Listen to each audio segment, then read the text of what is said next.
विधानसभा चुनाव में मिली करारी हार के बाद कांग्रेस में मंथन का दौर खत्म हो गया है।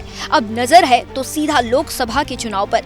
यही वजह है कि कुछ दिन पहले कांग्रेस ने मध्य प्रदेश से लेकर यूपी और उत्तराखंड तक अपने संगठन के नेताओं में बड़े बड़े फेरबदल किए और अब अपनी पार्टी का नेतृत्व कर रहे राहुल गांधी लोकसभा चुनाव से पहले एक और मिशन पर निकलने वाले हैं।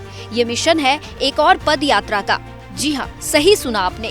कांग्रेस नेता राहुल गांधी फिर से पद यात्रा पर निकलने वाले हैं। भारत जोड़ो यात्रा के बाद अब जो यात्रा राहुल निकालने वाले हैं उसका नाम है भारत न्याय यात्रा, जिसका मकसद लोगों को सामाजिक और आर्थिक न्याय दिलाना है। इसकी शुरुआत 14 जनवरी को मणिपुर से होगी, जहां से कांग्रेस अध्यक्ष मल्लिकार्जुन खड़गे यात्रा को हरी झंडी दिखाएंगे। ये यात्रा 6200 किलोमीटर का लंबा सफर तय कर 20 मार्च को जाकर मुंबई में खत्म होगी। जानकारी के मुताबिक भारत न्याय यात्रा 14 राज्यों के 85 जिलों से होकर गुजरेगी, जिसमें मणिपुर, नागालैंड, असम, मेघालय, पश्चिम बंगाल, बिहार, झारखंड, उड़ीसा, उत्तर प्रदेश, मध्य प्रदेश, छत्तीसगढ़, राजस्थान, गुजरात और महाराष्ट्र शामिल है। चलिए अब आपको बताते हैं कि भारत जोड़ो यात्रा से भारत न्याय यात्रा कितनी अलग है। दरअसल भारत जोड़ो यात्रा की शुरुआत 7 जनवरी 2022 से 29 जनवरी 2023 तक चली थी, जबकि भारत न्याय यात्रा 14 जनवरी से 20 मार्च 2024 तक चलेगी। भारत जोड़ो यात्रा 136 दिनों तक चली थी। इसमें 12 राज्यों के 75 जिले शामिल थे और करीब 4080 किलोमीटर का सफर तय किया था, जबकि भारत न्याय यात्रा 14 राज्यों के 85 जिलों में 67 दिन चलेगी और 6200 किलोमीटर का दायरा कवर करेगी।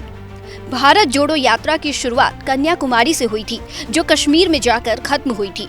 राहुल ने इस यात्रा में दक्षिण से उत्तर का सफर तय किया था। वहीं भारत न्याय यात्रा की शुरुआत पूर्वोत्तर के राज्य मणिपुर से होगी, जो पश्चिम में महाराष्ट्र की राजधानी मुंबई में जाकर खत्म होगी।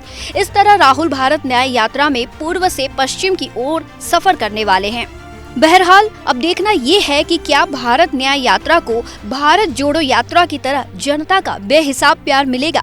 इस यात्रा को लेकर एक बड़ा सवाल ये है कि क्या भारत न्याय यात्रा के जरिए कांग्रेस की नया पार होगी।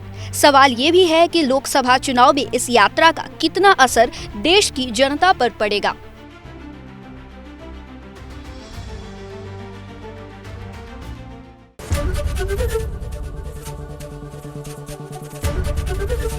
एबीपी गंगा, खबर आपकी, जुबान आपकी।